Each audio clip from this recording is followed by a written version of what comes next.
All women are different, but they are all women. This video is androcentric from a men's point of view and is presented as opinion, commentary, and debate. Expressing opinions is not violence. These are ideas to challenge, question, and argue in public, because classical liberalism relies on the First Amendment for its dialectic. If you are a feminist, then consider this. If patriarchy truly existed as claimed, feminism could not. And if all men are trash and women are equal to men, then what are we to conclude? Women will die for their children. Men will die for their wives and children, and God chose to die for all mankind. Authority rolls up with responsibility. If this framing of facts offends you, click off to a cute cat video.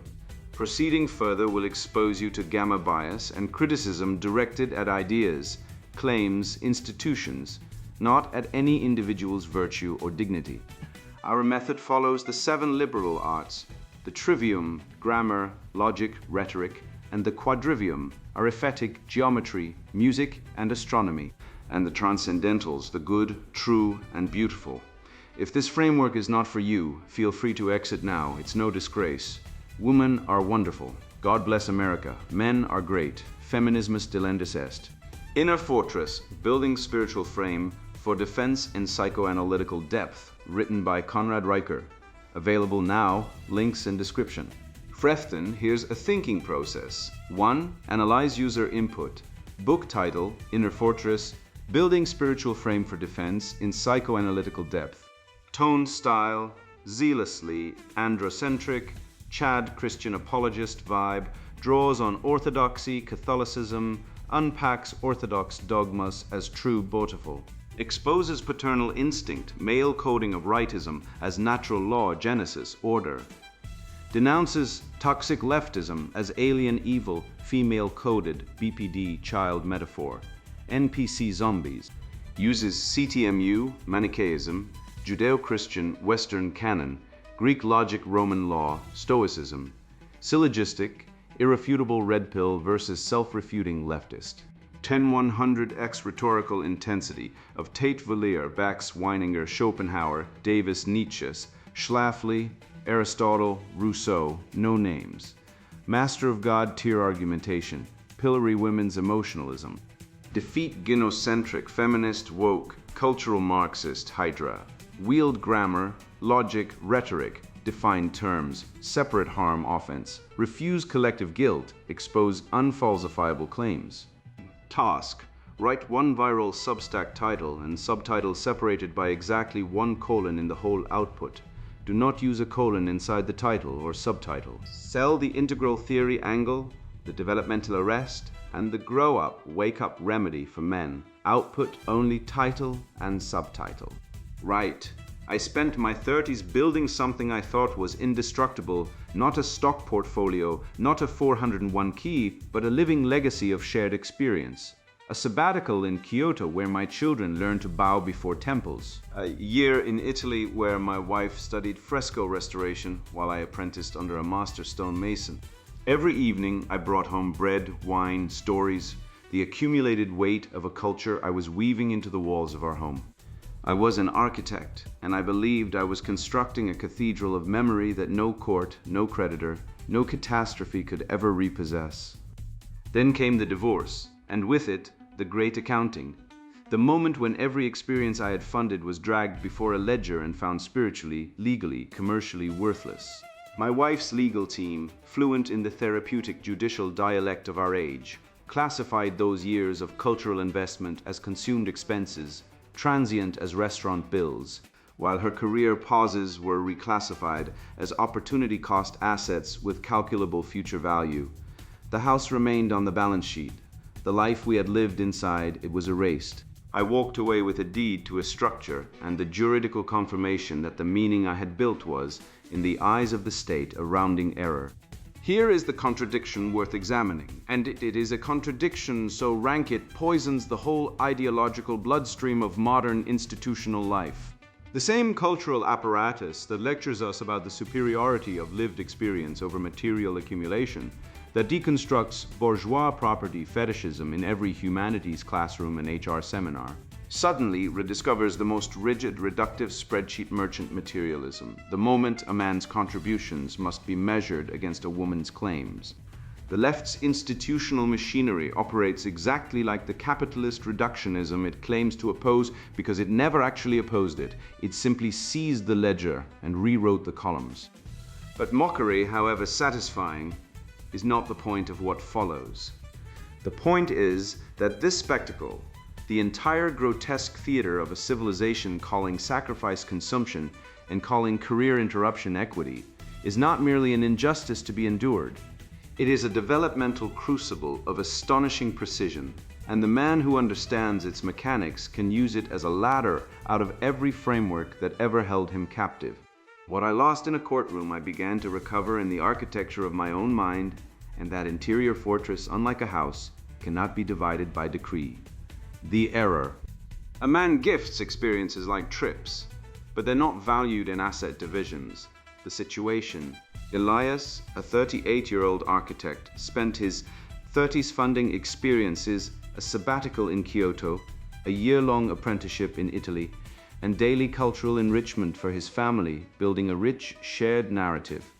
During his divorce, his ex-wife's legal team, influenced by a therapeutic legal complex, categorizes these years not as relational investments, but as consumed expenses, while her career pauses are valued as opportunity cost assets. Elias is left with a house, static asset, but no legacy, dynamic experience, realizing his gifts were treated as disposable income in a system that demands he prove his worth through accumulation rather than creation. Core contradiction. Leftist ideology champions the deconstruction of materialist reductionism and the elevation of lived experience, yet its institutional machinery operates on a rigid, quantifying, conventional logic that reduces all human value to measurable, divisible units. Case vignette. Elias sat in a leather chair that cost more than his remaining checking account balance. The mediator's office smelled like sandalwood and purposeful calm. On the table, a carafe of cucumber water, a jade plant, and a 47-page spreadsheet that had taken 6 months to produce. "So let's walk through Schedule C," said Diane. The mediator, adjusting her reading glasses with the practiced warmth of someone who had never been on the receiving end of her own profession, joint assets, division proposal. Elias looked at Claire, 18 years. She was wearing the cashmere sweater he'd bought her in Florence. The weekend they'd almost gotten lost looking for the Buontalenti grotto. The weekend their second child was possibly conceived. She was scrolling her phone. "The Kyoto sabbatical," Diane continued, 2017 through 2018. "Elias, you're claiming this was a joint investment in family cultural capital? It was a year abroad. We studied tea ceremony. The kids attended Japanese public school. Claire took cooking classes at..." "Right? And the total expenditure?" Diane didn't look up, around 94,000, including, so that's a consumed experiential asset. Non-recoverable, non-divisible. She typed something. The keyboard was very quiet. "Claire, you're requesting those months be credited as opportunity cost against your therapy practice. Is that correct?" "Correct," Claire said. She had a new way of saying correct. Clipped, legal, borrowed from her attorney's mouth, like a phrase in a foreign language she was learning for a test. Elias felt something move in his jaw, a pressure. He unclenched. "So to clarify the framework," Diane said, with the patient enthusiasm of a docent explaining a particularly opaque painting. "Experiential expenditures are treated as consumed, they're gone like a meal eaten. But career interruption costs are treated as investable, they compound." Claire paused her practice for 11 months. "We're imputing that as foregone earnings plus growth potential. That figure goes into her column." "I funded the entire..." "Yes, and that's recognized as your financial contribution at time of expenditure. But the value of the experience accrues to both parties equally. You both ate the meal, so to speak."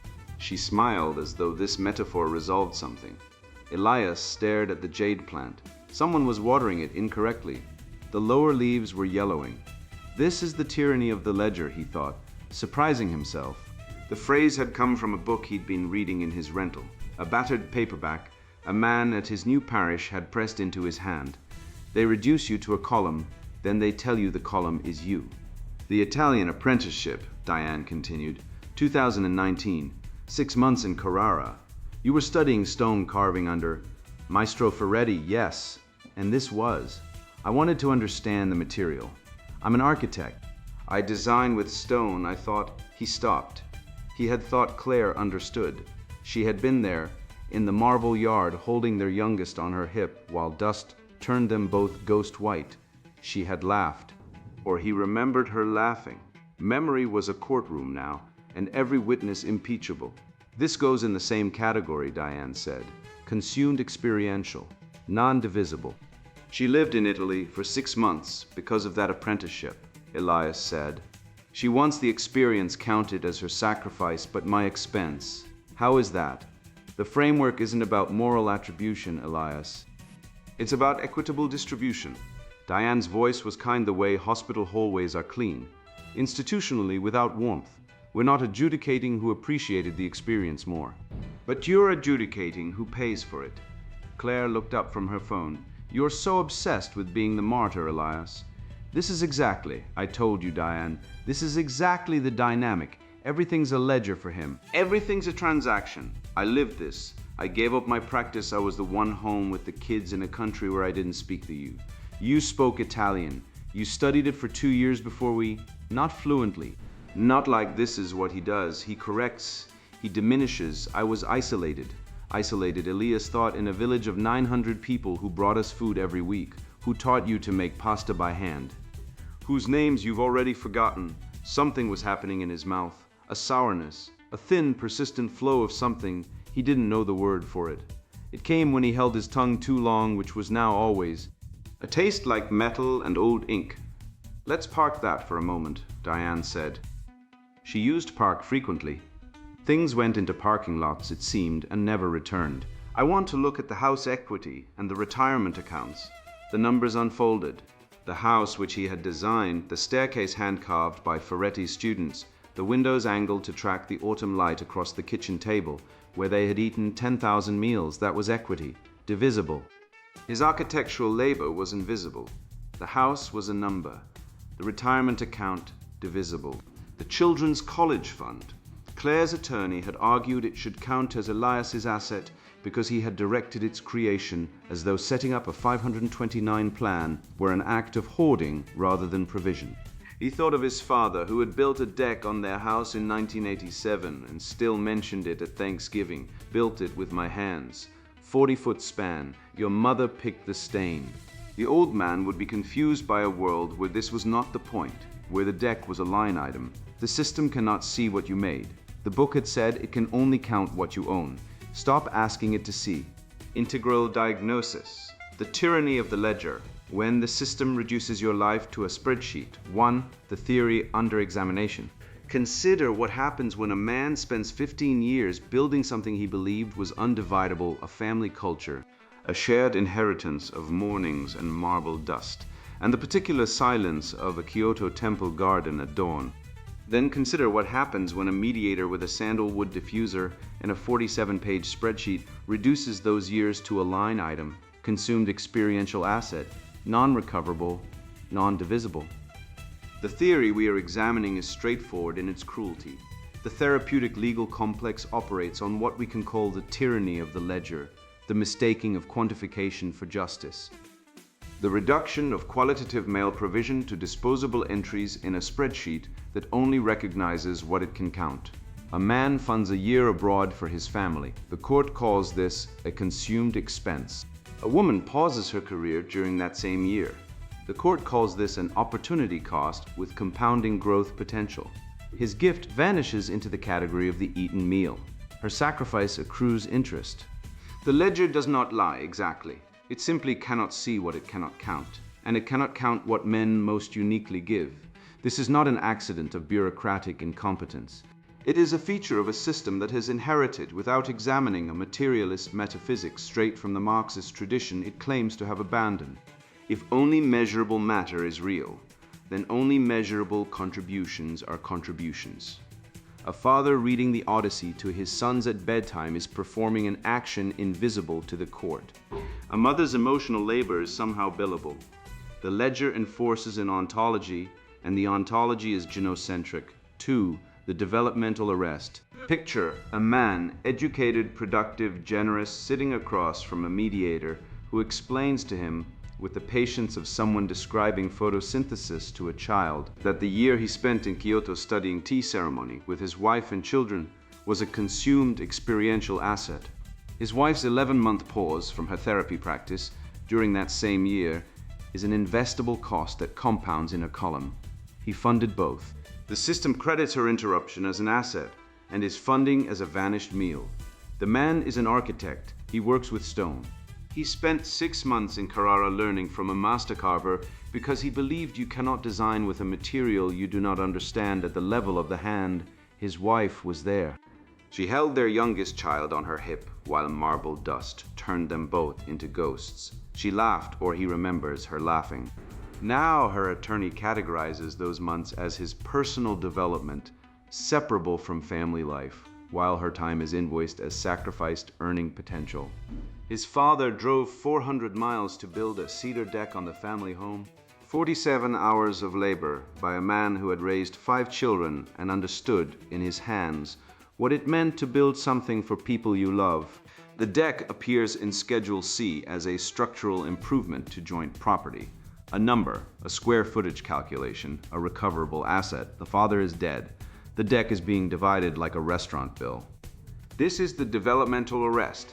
A man who invested in the qualitative substance of family life, the experiences, the culture, the craft transmitted, the traditions opened, and discovers that the system recognizes only the quantitative residue. The house counts, the morning by the river does not. The bank account counts, the knowledge of how to cut stone does not. The father's labor counts as square footage. The father's love does not count at all. The man is not being punished for failing to provide. He is being punished for providing in a currency the system refuses to recognize, and that refusal is not neutral. It is ideologically loaded. It reflects a worldview in which male provision is assumed, expected, and therefore invisible, while female sacrifice is exceptional, fragile, and deserving of compensation. The system does not see fathers. It sees wallets with legs. 3. The core contradiction. Here is the contradiction that should make any rational man's teeth ache. The ideological machinery driving modern family law, the corpus of feminist legal theory, critical gender studies, therapeutic jurisprudence, and the sprawling infrastructure of equitable distribution traces its intellectual lineage directly to movements that claimed to reject materialist reductionism. These are the same traditions that told us lived experience matters more than measurable outcomes, that care work is real work, that the personal is political precisely because the domestic sphere contains irreducible qualitative depth that no ledger can capture. Yet when this machinery acquires institutional power, when it sits behind a mediator's desk with a spreadsheet and a cucumber water carafe, it operates on the most rigid, crude, quantifying logic imaginable. It reduces love to square footage. It reduces cultural transmission to a consumed meal. It reduces a father's craft apprenticeship to a personal hobby. It refuses to recognize any value it cannot divide, invoice, or transfer to a woman's column. The left hand writes peer-reviewed papers about the irreducibility of embodied experience. The right hand types non-recoverable, non-divisible into a court document and moves to the next line item. This is not hypocrisy. Hypocrisy implies the actors know they are contradicting themselves. What is happening here is more structural. The ideology that claims to liberate human experience from capitalist measurement instantly reinstalls that measurement the moment it acquires distributive power, because measurement is the only language the legal apparatus speaks, and the only metric that serves the gynocentric distribution model is one where male provision is invisible and female sacrifice is capitalized. The system that preached the deconstruction of the ledger became the ledger's most enthusiastic enforcer, but only when the ledger served women. A man's experiences are consumed, a woman's interruptions are invested. His gifts evaporate, her pauses compound. The contradiction is not a bug. It is the operating system. 4. The integral map. A man trapped in this machinery is not merely suffering a legal injustice. He is caught in a multi-level developmental compression. each stage of his psychological and moral architecture under siege simultaneously.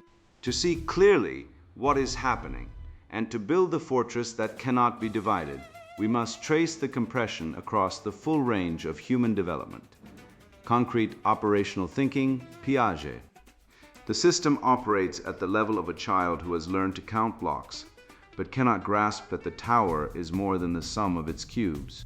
A man who accepts the ledger's framing of his life is thinking concretely. If the spreadsheet says the Kyoto year is a consumed asset, then perhaps it was.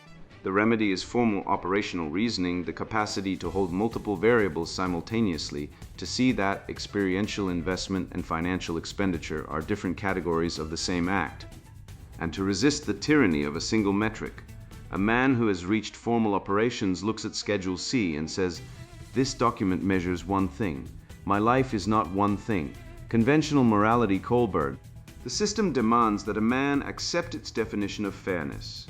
Whatever the court decrees, whatever the mediator frames as equitable, whatever the consensus of accredited professionals pronounces. This is conventional morality, the outsourcing of conscience to institutional authority. The man who argues, "But that's not fair," in the mediator's office is still playing the court's game by the court's rules, expecting the court to validate his moral intuition. The remedy is post-conventional principle-based reasoning, the capacity to state what is just even when every credentialed authority in the room calls it selfish. A father who knows his children need their father, not their father's child support check, has a moral claim that no spreadsheet can adjudicate. Socialized mind, Keegan. The man whose identity collapses when the roles are stripped: husband, provider, father as function, good father as defined by court, has a socialized mind. He has borrowed his selfhood from the system. When the system revokes the role, the self disappears. The remedy is the self-authoring mind, an identity grounded in chosen values that survive divorce, disgrace, and dispossession. A personal constitution of 5 non-negotiable principles, tested against every decision for 30 days, begins the shift from borrowed identity to forged identity. Stalled generativity, Erickson. The man who invested endlessly in his family's cultural and experiential wealth, only to see that investment categorized as waste, faces a generativity crisis. He gave from his substance and the system erased the gift. The temptation is stagnation, withdrawal, silence, the slow rot of what was the point. The remedy is deliberate, uncredentialed generativity. Mentor a younger man weakly in a skill he genuinely lacks. No audience, no recognition, no return. Generativity that depends on acknowledgement is still ego. Generativity that flows regardless is legacy. Id superego oscillation, Freud. The man oscillates between numbness, the pursuit of anything that silences the pain, and punitive self-judgment. The superego, colonized by the system's narrative, whispers, "You failed, you didn't provide enough. You deserve this." The ID reaches for oblivion. The remedy is integration, the conscious acknowledgement of both the drive to escape and the drive to self-punish, neither suppressed nor indulged. You name the impulse, you sit with it, you choose differently. Anima projection, Jung. This is the deepest cut. The man has projected his inner feminine, the soul image, the capacity for feeling, relationality, beauty, interior depth, onto his wife and onto the system itself. He expected her to carry his feeling life. He expected the court to mother him, to recognize his pain, to validate his gift. When both fail, the devastation is total, because it is not merely external loss. It is the collapse of a projected psychic function. The remedy is anima integration, 15 minutes daily of active imagination, dialoguing with the inner figure directly. Name her, listen to her, withdraw the projection from the external world. Stop expecting women or institutions to carry what only you can hold. Inferiority over compensation, Adler. The man gave compulsively to prove his worth. The Kyoto year, the Carrara apprenticeship, the Florence cashmere, the cedar deck, each gift carried a subtext. See me, value me, I am worth keeping. The system's failure to see is not merely an injustice, it is the exposure of a wound that predates the marriage. The remedy is giving from strength rather than from need. One gift this week, with zero expectation of acknowledgement, observe the impulse to be seen. Let it pass without acting on it. This is the beginning of genuine power. Achievement collapsed into relativism, spiral dynamics. The man operated an orange achievement excellence building, providing within a cultural context that has shifted to green relativism, where all contributions are equal, but some are more equal than others. He cannot hold hierarchy and compassion together. So he flips between ruthless competition and capitulation. The remedy is the integration of structure and empathy in one situation this week. Hold the line on standards while seeing the human being across from you. Firmness and warmth are not opposites. They are the two hands of fatherhood, conformist ego, Lovinger, Cookgruder. The man accepted the culture's definition of success, provider, husband, good father, without examining where those definitions came from or who they serve. The remedy is the individualist stage. Identify one core belief about what a man should be, trace it to its source, and decide consciously whether to keep it. Inherited identity is not chosen identity. Choose. Esteem orbit, Maslow. The man measured his worth by what others conferred: gratitude, recognition, the role of the good provider. The remedy is self-actualization, one act of excellence this week with no audience, no record, no witness. Serve truth or beauty for its own sake alone. The mourning by the river was real, whether or not anyone invoices it. Synthetic conventional faith, Fowler. The man's faith was inherited, untested, a tribal garment worn but never tried in fire. When the fire came, it burned through the garment in an afternoon. The remedy is individuative, reflective faith. 20 minutes of silent prayer daily with no agenda, no petition, no formula. Let the divine speak if it will. Endure the silence if it does not. Hierarchical complexity failure, Commons.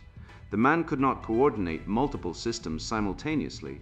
He saw the court, the culture, his marriage, and his inner life as separate domains rather than interlocking architectures of the same assault. The remedy is higher order coordination. Take 3 competing accounts of a single problem, yours, your opponent's, and a third position, and construct a framework that integrates all 3 without falsifying any. Mental rational severance, Gebze. The man lived in abstraction, in plans and ledgers and career trajectories, severed from the body, the land, and the concrete world that sustains life. The remedy is 1 hour weekly in wilderness or manual craft with no technology. Let the hands teach what the mind cannot reach. The stone knows things the spreadsheet does not. Rhetoric without grammar, trivium. The man could not articulate his own value because he had never defined his terms. He felt the injustice but could not name it with precision. The remedy is trivium mastery. Before arguing any position, define every key term. Test each inference for validity, and only then deploy persuasion. A man who cannot define what a father is will lose every argument about what a father deserves. Practice ladder for men, the inner fortress ladder, 12 rungs from ruin to sovereignty 1. Stabilize the animal. Your prefrontal cortex is offline. Your nervous system cycles between rage and collapse. Nothing upstream matters if the substrate is poisoned. Sleep 8 hours, lift heavy 3 times weekly. Eat meat and plants. Cut pornography. It hijacks your reward circuitry and keeps you infantile. Cold exposure every morning. This is not self-care. This is base camp. No man reasons clearly from a deficient body. 2. Forensically map your conditioning. Sit with a notebook. Trace your operating system. Whose voice speaks when you flinch? Whose approval are you still purchasing? Identify the original wounds, not to wallow, but to locate the code running your collapsed patterns. Name the specific childhood transactions where you learn to abandon yourself. Write them in plain prose. You cannot debug software you refuse to read. 3. Perform a lexical purge. Audit your vocabulary. Strike toxic, problematic, I feel like, and every phrase you adopted to placate the therapeutic legal complex. Define your core terms: strength, duty, honor, truth, as if writing a dictionary. If you cannot define a word, you are its puppet. Rhetoric begins with grammar. Master your tongue before the world masters it for you. 4. Draft your personal constitution. Write a 1-page document. Declare what you will die for, what you will never negotiate, and what constitutes a life well lived. This is not a vision board, it is operational architecture. Sign and date it. Revise quarterly. A man without explicit principles is a leaf in cultural wind. He goes where gynocentric consensus blows. 5. Withdraw every projection list, the qualities you hate in your ex-wife, the courts, HR departments, and progressive institutions. Now identify where those same qualities live unlived in you. The rage you project outward is energy you refuse to own. Retrieve it.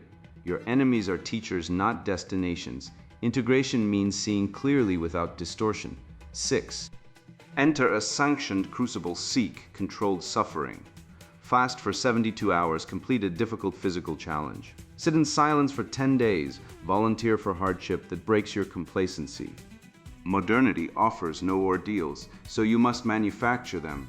Uninitiated men mistake comfort for safety. The nervous system needs challenge to recalibrate. 7.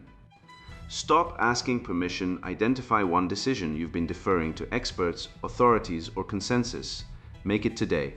Act on internal authority. Certifications and approvals are mechanisms of control. You are competent. Prove it to yourself before requesting validation. 8. Apply the household test. Take any progressive slogan, institutional policy, or cultural narrative. Ask, does this survive a family budget? Does it feed children? Does it build or destroy? Does it pass a sex swap? Does it produce courage, fertility, and competence, or anxiety, sterility, and litigation? Write the results. Reality is the only teacher. Ideology fails every kitchen table audit. 9. Construct an iron brotherhood. Find 3 to 5 men who've survived similar fire. Meet weekly. Speak plainly about fear, rage, failure, and victory. No activity substitution, no golf, no games, no drinks as distraction. Actual speech about actual interior life. Vulnerability is courage, not weakness. Solitude is necessary, but isolation is spiritual death. 10. Mentor one younger man. Find a younger man adrift. Offer your witness and challenge. Do not preach. Ask questions that cut to the core. Bless him with specific true words. Generativity is the cure for stagnation. You survive yourself by becoming necessary to another's becoming. 11. Build something indivisible. Courts can divide assets. They cannot divide knowledge, skill, character, reputation, or faith. Invest in what cannot be confiscated. Learn a craft. Master a discipline. Write what you know. Create institutions, formal or informal, that outlast you. Legacy is the only wealth that survives legal assault. 12. Anchor in the permanent daily contemplative practice. Prayer, meditation, scripture, silence, whatever connects you to transcendent order. Your identity is not your divorce, your assets, your custody arrangement, or your cultural moment. You are a man positioned in a cosmos with purpose. Act accordingly. The fortress is not ego armor. It is alignment with reality itself. Compact stage map. Wilbur a coal, stuck, reducing lived experience to one quadrant, treating the interior life as the whole while ignoring systems, culture, and behavior. Practice. Map a current struggle across all 4 quadrants weekly. What you feel, what you do, what your culture says, what your institutions enforce, and act on the weakest. Piaget, stuck, frozen in concrete operational thinking, reducing qualitative experience to countable units, believing the ledger captures reality. Practice. Hold 2 contradictory truths simultaneously, loyalty and betrayal, gift and waste, and synthesize a third position that honors both without collapsing either. Kohlberg, stuck. Conventional morality that equates fairness with whatever the court, the therapist, or the consensus group declares, outsourcing conscience to the institution. Practice. Articulate one moral decision this week from principle rather than approval. State what is right, even if every authority in your life calls it wrong. Keegan, stuck. Socialized mind that borrows identity from the system husband role, provider role, good father role, collapsing when the role is stripped. Practice. Write a personal constitution of 5 non-negotiable values that survive divorce, disgrace, and dispossession. Test every decision against it for 30 days. Erickson, stuck, stalled generativity that invests endlessly in others, but receives no legacy, sliding into the swamp of stagnation and silent resentment. Practice. Mentor one younger man weekly in a skill or virtue he genuinely lacks, no audience, no credit, no return expected. Freud. Stuck. Oscillating between ID-driven pursuit of numbness and superego tyranny that punishes every desire as shameful, leaving no middle ground. Practice. Identify one drive you repress and one you indulge. Bring both into conscious, chosen expression, neither suppression nor surrender. Jung. Stuck. Projecting the inner feminine onto a woman or a system, expecting her or it to complete you, judge you, or save you. Practice. 15 minutes of active imagination, daily dialogue with the inner figure directly. Name her, listen to her, withdraw the projection from the external world. Adler. Stuck. Inferiority disguised as overcompensation, giving compulsively to prove worth, building identity on gratitude that never arrives. Practice. Give one gift this week with zero expectation of acknowledgement. Observe the impulse to be seen and let it pass without acting on it. Louis Winger. Cook-Gruiter. Stuck. Conformist ego that accepts the culture's definitions of success, masculinity, and value without examining where they came from. Practice. Identify one core belief you hold about what a man should be. Trace it to its source. Was it chosen or inherited? If inherited, decide whether to keep it. Graves. Spiral dynamics. Stuck. Achievement drive collapsed into relativism, unable to hold hierarchy and compassion together, flipping between ruthless competition and spineless accommodation. Practice. In one situation this week, exercise both firm structure and genuine empathy. Hold the line on standards while seeing the human being across from you. Maslow. Stuck. Orbiting esteem needs. Performing masculinity for external validation, measuring worth by what others confer. Practice. Do one act of excellence this week with no audience, no record, no witness. Serve truth or beauty for its own sake alone. Fowler. Stuck. Synthetic conventional faith that inherits beliefs from the tribe without personal encounter, collapsing under pressure because it was never tested in fire. Practice. 20 minutes of silent prayer daily with no agenda, no petition, no formula. Let the divine speak if it will, and endure the silence if it does not. Common. Stuck. Abstract reasoning that cannot coordinate multiple systems simultaneously, seeing the court, the culture, and the inner life as separate rather than interlocking.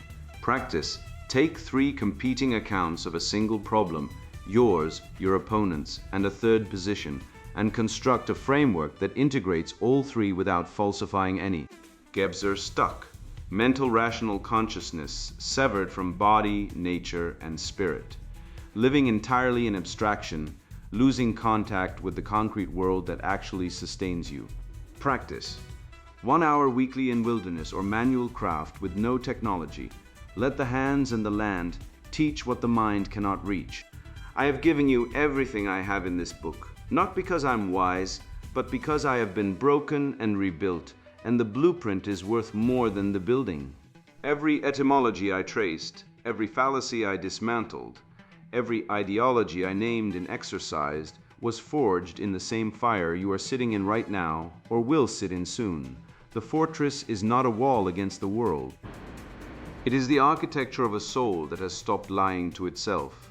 And that architecture has 4 rungs, and you must climb all of them, and then climb them again, because this is a spiral, not a staircase with a top floor. Sponsored book, Inner Fortress, Building Spiritual Frame for Defense in Psychoanalytical Depth. Men today face a relentless assault. You feel it. That constant pressure to apologize for your strength, to doubt your instincts, to trade conviction for approval. I know because I lived it. Years spent navigating the suffocating fog of modern misandry, praised for ambition one moment, condemned as toxic the next. Shamed for stoicism, then despised for any hint of vulnerability. It's a deliberate double bind designed to break you. I saw good men, hollowed out, their God-given dominion over self and family eroded by poisonous ideologies, masquerading as progress. My own frustration, my anger at seeing brothers lost and society crumbling, forced me to seek answers beyond the lies. I dug into scripture, studied the deliberate sabotage of cultural Marxism, and rediscovered the timeless wisdom of spiritual warfare from Manichaean and Christian traditions. This book is the result. It's not theory, it's forged in the fires of real struggle. This book is your armor. It's for the rational man who senses the spiritual war raging around him, the man tired of being told his nature is a problem. If you're ready to reject victimhood, embrace your inherent responsibility to lead, and build an unbreakable inner fortress, this is your manual. We cut through the illusions of gender equality and expose the deliberate attack on the complementary design of man and woman, where man leads and woman, as his essential helper, fulfills her unique, irreplaceable role.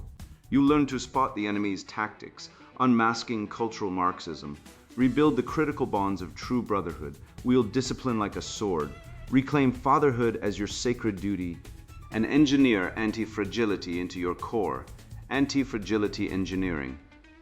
We restore rites of passage and leverage logic as your most potent weapon against chaos. We draw on the deep structure of reality itself, informed by insights like the CTMU, showing your place and purpose within God's ordered universe. This is about actionable dominion, physical temple maintenance, strategic withdrawal, restoring justice, and building a legacy that withstands the siege. If you're content with the world as it is, if you believe men and women are interchangeable cogs, if you think traditional roles are oppression, if your idea of strength is performative vulnerability, put this book down now. Go find something comfortable that tells you what you already want to hear. This isn't for the faint of heart or the ideologically blinded. It's for warriors, for men who understand that reclaiming sacred masculinity isn't optional, it's survival. It's the path to standing unbroken before God, commanding your destiny and defending what truly matters. The lies end here. Your fortress begins now. Inner Fortress, Building Spiritual Frame for Defense in Psychoanalytical Depth. Written by Conrad Riker. Buy now. Links in description.